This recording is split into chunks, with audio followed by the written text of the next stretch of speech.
नमस्कार। आज हम रूस यूक्रेन संघर्ष से जुड़े एक ताज़ा घटनाक्रम को थोड़ा खंगाल रहे हैं। ये जानकारी एक ऑनलाइन न्यूज़ रिपोर्ट से आई है और इसमें रूस, यूक्रेन, अमेरिका, खासकर डोनाल्ड ट्रंप और यूरोपीय देशों के बीच कुछ कथित राजनीतिक दांव-पेंच का जिक्र है। जी। तो आज हम इसी रिपोर्ट की मुख्य बातों और उनके जो निकाले गए हैं उन्हें समझने की कोशिश करेंगे। बिल्कुल। जैसा कि उस रिपोर्ट में बताया गया है, बिल्कुल वैसे ही। तो चलिए देखते हैं इसमें क्या है। हाँ, और ये देखना दिलचस्प होगा कि ये रिपोर्ट कैसे अलग अलग कड़ियों को जोड़ती है, खासतौर पर एक अमेरिकी बख्तरबंद गाड़ी के बहाने जो कहानी बुनी गई है। और हाँ, ये साफ कर दें कि हम सिर्फ वही बता रहे हैं जो इस स्रोत में दावा किया गया है। ठीक है, तो रिपोर्ट का सबसे बड़ा दावा ये है कि रूसी राष्ट्रपति पुतिन ने, आप कह सकती हैं, एक बड़ा रणनीतिक दांव चला। इसमें बताया गया है कि रूस ने ज़पोरिशिया में एक खास अमेरिकी बख्तरबंद गाड़ी चलाई। अच्छा। और मजे की बात यह है कि ये गाड़ी पहले यूक्रेन को दी गई थी, पर रिपोर्ट के मुताबिक अब ये रूस के कब्जे में है। हाँ, ये बात अहम है। और रिपोर्ट कहती है कि ये सब ठीक तब हुआ जब यूक्रेनी राष्ट्रपति ज़ेलेंस्की कथित तौर पर अमेरिका में थे, डोनाल्ड ट्रंप से मिल रहे थे। ओह, टाइमिंग पर जोर है मतलब। जी। रिपोर्ट के अनुसार उस मुलाकात में ज़ेलेंस्की एक नक्शा दिखा रहे थे जिसमें वो इलाके थे जिन पर रूस का कब्जा है, डोनेट्स्क, लोहांस्क, खेरोसॉन और ज़पोरिशिया। और वो कह रहे थे कि ये इलाके वापस चाहिए। अच्छा, तो एक तरफ ज़ेलेंस्की ये मांग रख रहे हैं और ठीक उसी वक्त रूस ज़पोरिशिया में वही अमेरिकी गाड़ी दौड़ा रहा है जिस पर, जैसा रिपोर्ट में कहा गया है, रूसी और अमेरिकी दोनों झंडे लगे थे। ये महज इत्तेफाक तो नहीं माना होगा रिपोर्ट ने? नहीं, बिल्कुल नहीं। रिपोर्ट का विश्लेषण तो यही कहता है कि ये एक सीधा संदेश था, एक सिंबॉलिक मैसेज। क्या संदेश? रिपोर्ट के मुताबिक गाड़ी पर दोनों झंडे लगाकर ज़पोरिशिया में चलाना ये जताने की कोशिश थी कि ट्रंप से चाहे जो मांग लो, ये इलाके अब वापस नहीं मिलने वाले हैं। मतलब एक तरह से ताकत का प्रदर्शन। और भू राजनीति में ऐसे प्रतीक काफी मायने रखते हैं, जैसा ये रिपोर्ट इशारा कर रही है। और रिपोर्ट यही नहीं रुकती है ना, इसे पुतिन और ट्रंप के बीच अलास्का में हुई किसी पुरानी बातचीत से भी जोड़ा गया है। हाँ, ये एक और एंगल है जो रिपोर्ट पेश करती है। दावा यह है कि पुतिन ने पहले ही अलास्का वाली कथित बातचीत में ट्रंप को साफ बता दिया था। क्या बता दिया था? कि ये कब्जाए गए इलाके वापस नहीं होंगे और यूक्रेन नाटो में शामिल नहीं होगा। ये दावा है रिपोर्ट का।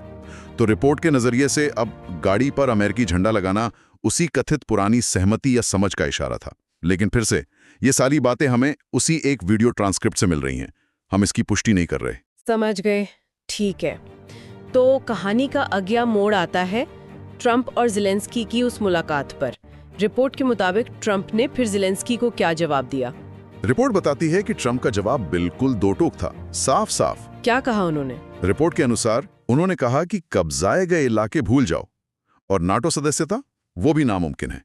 हाँ, लेकिन एक पेशकश जरूर हुई रिपोर्ट के मुताबिक। अच्छा, वो क्या थी? रिपोर्ट में यह दावा है कि ट्रंप ने यूक्रेन को अपनी रक्षा के लिए $100 बिलियन के हथियार बेचने का प्रस्ताव रखा। $100 बिलियन, काफी बड़ी रकम है। हाँ, और रिपोर्ट की सबसे चौंकाने वाली बात शायद यह है कि इसका पैसा कौन देगा? कौन? रिपोर्ट के मुताबिक वो यूरोपीय देश देंगे। क्या?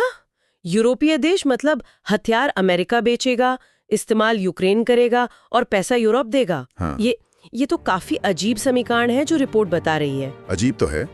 तो इस रिपोर्ट के हिसाब से अगर देखें तो नतीजा क्या निकलता है? ज़ेलेंस्की को तो कुछ नहीं मिला। नहीं मिली, नाटो नहीं मिला, खाली हाथ। बिल्कुल। और रिपोर्ट का विश्लेषण कहता है रूस को अपना कथित मकसद हासिल होता दिख रहा है, इलाके उसी के पास, नाटो की मेंबरशिप नहीं।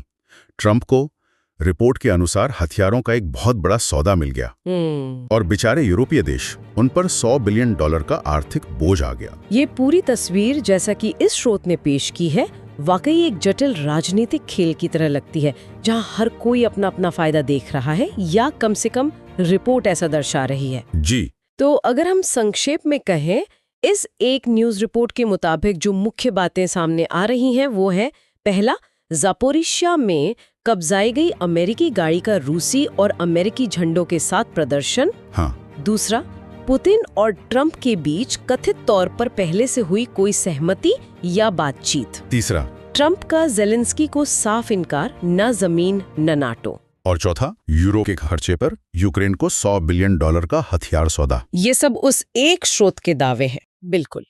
और ये पूरी कहानी जैसी इस रिपोर्ट में बताई गई है, ये सोचने पर मजबूर करती है। हाँ, क्या अंतर्राष्ट्रीय मंच पर, खासकर ऐसे संघर्ष के माहौल में, ताकत, बातचीत, पर्दे के पीछे की डीलिंग्स, इनके असली मायने क्या होते हैं? ये रिपोर्ट जिस तरह से अलग अलग किरदारों के अपने अपने हितों को साधने की बात कर रही है, वो भू राजनीति का एक खास, शायद थोड़ा सिनिकल नजरिया पेश करता है। सही कहा। और इसी के साथ ये सवाल उठता है, जैसा आपने कहा, कि ऐसे जटिल समीकरणों में आखिर पर्दे के पीछे चल क्या रहा होता है। ये एक ऐसा सवाल है जिस पर हमारे श्रोता खुद भी सोच सकते हैं, इस रिपोर्ट में पेश किए गए दृष्टिकोण को ध्यान में रखते हुए। बिल्कुल। आगे और भी विश्लेषण आते रहेंगे, देखते हैं ये कहानी कैसे आगे बढ़ती है।